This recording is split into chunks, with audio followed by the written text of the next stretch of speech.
Welcome to Zim Celebrity TV. Tadzoka nedzimwe nhau dziri kupisa dziri kutenderera pasocial media, especially muZimbabwe. Munongoziva mega we're the number one Zim gossip. Temba Golimbo neZANU-PF ED Zvigananda voburana. ZANU-PF iri kudedzera mufana wakufarisa. Ukauya kuno kuZimbabwe tichakurakasha. Uri kufunga kuti uchagara ikoko here kunze kwenyika mushure mekunge Temba Golimbo anyora kuti iye imagine kubata vanhu fesi vachiti roundabout what kutoita official ceremony kuvhura road, even flying helicopters and wasting state funds to go open roundabout. MuSouth Africa umo Rama haangasimuke kupinda Pitori kunoda kuvhura maroads. Okay, not South Africa, even Lilongwe, Malawi havaite izvozvo. Road should be a natural progression and not something to celebrate, making small things look big so the mass don't see the real problem. Obvious ndo zvinoita ZANU-PF Zvigananda. Haidi kudzwa chokwadi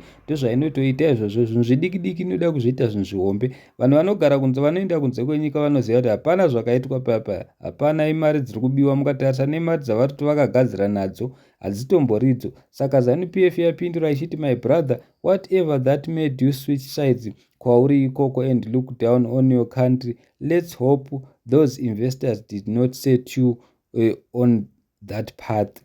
Usatuka mvuu usati wabira rwizi vaGorimbo. Domestic issues are dealt with domestically, not internationally and no social media wise. At the same time, we respect your opinion and we appreciate your effort to develop your mother country.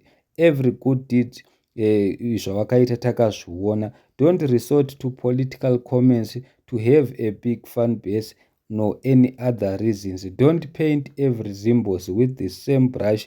We were waiting for you patiently tichikuona uchipinda uchirova ngoma yani ya Japreza inoti kutonga kwayo tozokutengerawo mota. Saka manje wakufarisa president vanokufarira zvanoita. Temba azviramba achiti hapana zvakadaro muda kundipusisa. Ati iye what is it that I said that is a lie? Just because you in power you want to put fear in my head. I see many Zimbabweans vachitambura kunze kwenyika uku imimi muchivhaira nekuvhura road muda kuita sinonzi munoita achievement. Take the money you trying to buy the celebrities with and put it into use. Itenge ishande kuma-hospitals, kuzvipatara. You are cowards and greedy. So guys, handizivi kuti kudii nazvo, asi Temba azviramba ari kudedzera kuti muda kundipusisa nekuti ZANU-PF ED Zvigananda yadedzera kuti iyo tatakamirira kuti iwewe upinde kumechi yako munomuziva Temba ndewe UFC.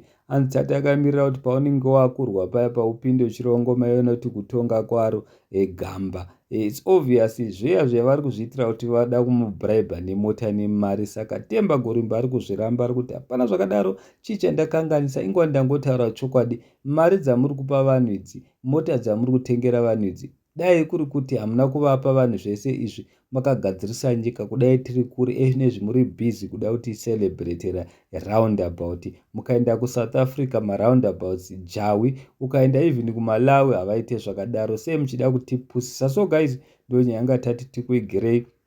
Temba Gorimbo ari kudedzera kuti handisi kudzora tsvimbo nekuti gudo rabata kumeso. Imimi vanhu veZANU-PF muda kutipusisa. Musakanganwa kuti Temba aimbosapota ZANU-PF ichifara zvisingaite ZANU-PF, asi nezvi achinja. Ndosekera manzwa vachiti you are switching sides. Havafari, havadi kudzwa chokwadi. Thank you so much. Don't forget to subscribe.